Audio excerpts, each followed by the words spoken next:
Wherever you are in the world, welcome to another edition of Jerry's Take on China. I was recently asked, what kind of impact would the de-risking strategy bring to Sino-US relationships? And the answer is in two parts. A lot would depend on how the de-risking was managed. De-risking could, in my opinion, go both ways. It could create great opportunities for both countries as USA rebuilds with some Chinese investment in what we all know was once and could easily again become a great manufacturing country. But de-risking is not, so far, being managed very well. If there were meetings between trade or commerce secretaries of the two countries, and these concerns were highlighted, China would probably be willing to help. Or it could create grave risks if it's done badly. China could close off sections of the market to the USA which are important for the USA, as it has just done with restrictions on gallium and germanium. This was not an aggressive step on China's part, as is being reported in Western media. China merely responded to an earlier step by the USA to restrict her development. Had the USA not restricted microchip sales to China, would China have restricted the materials needed to make them to the USA? I think not. What China has done here is simple.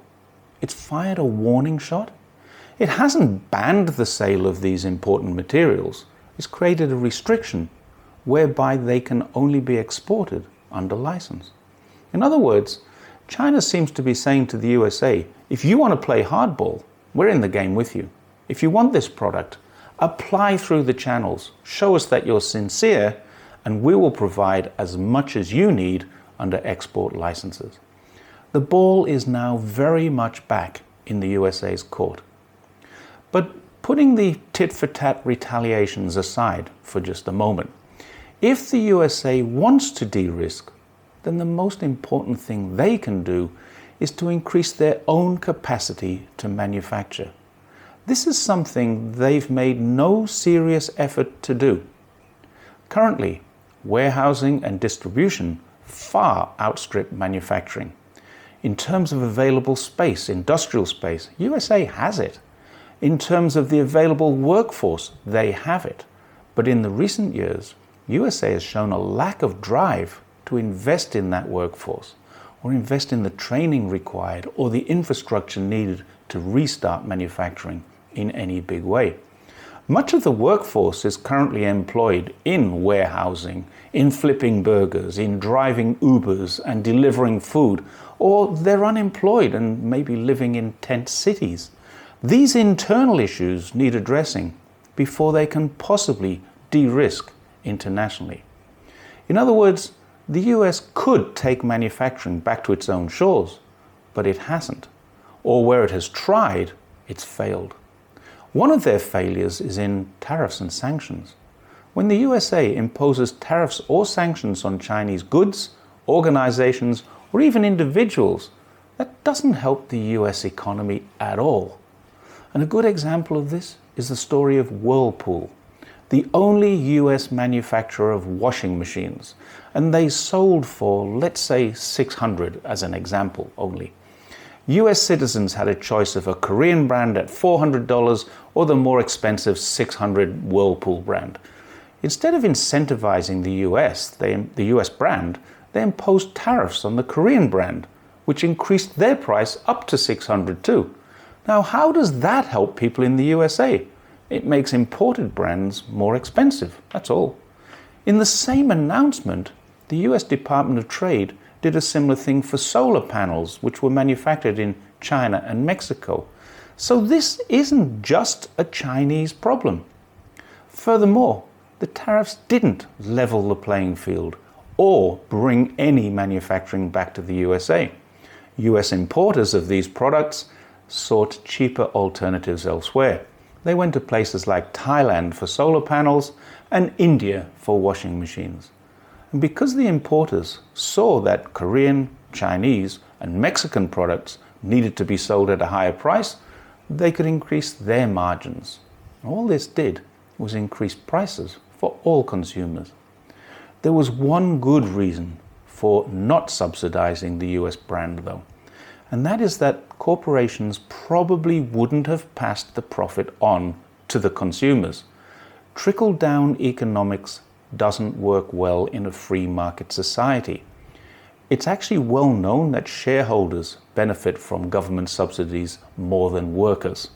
A Brookings report, which I've linked, has all the details. Many corporations have added the saving to the bottom line or used it to buy back shares for the benefit of their CEOs' bonuses and their shareholder dividends, thus compounding the problems faced by ordinary American consumers.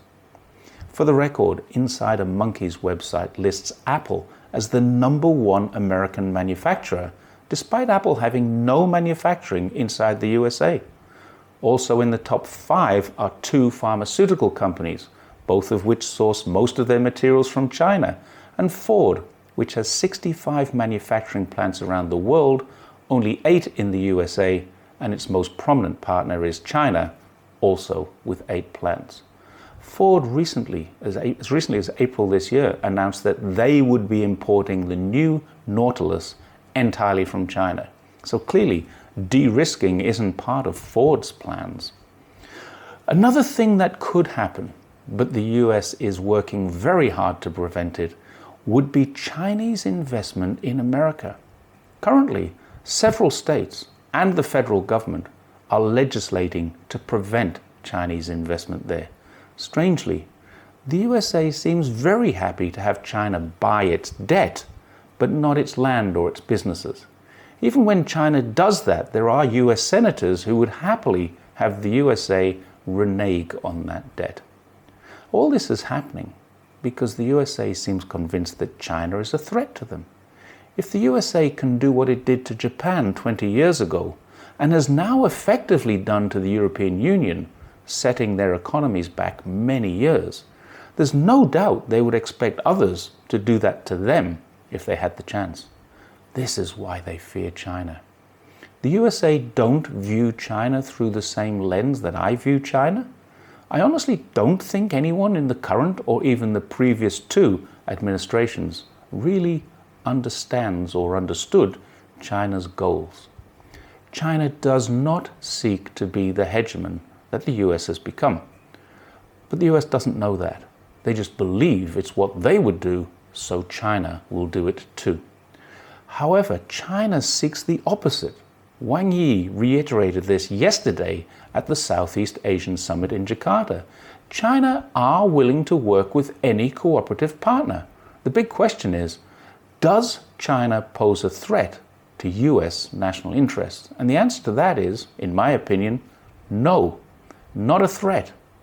But there are risks, absolutely. China is no direct or military threat to the USA or even to Taiwan.